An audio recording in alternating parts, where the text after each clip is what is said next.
आज या कार पाहण्यासाठी इथं आलेलो आहे. येलो कलरची कार आहे, लाल कलरची आहे, व्हाईट कलरची आणि सुंदर अशा बाईकसुद्धा इथं आहेत.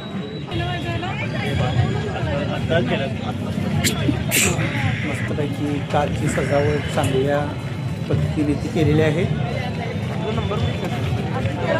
कोल्हापूर म्हटलं की नाद खोळाच असतो.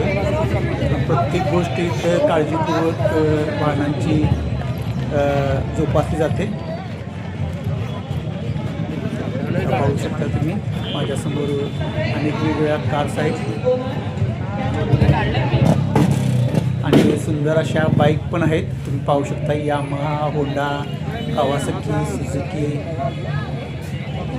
एक पद्धतीच्या इथं बाईक आहेत. तर तुम्ही आला तर आज नक्की दसरा चौकमध्ये नक्की या.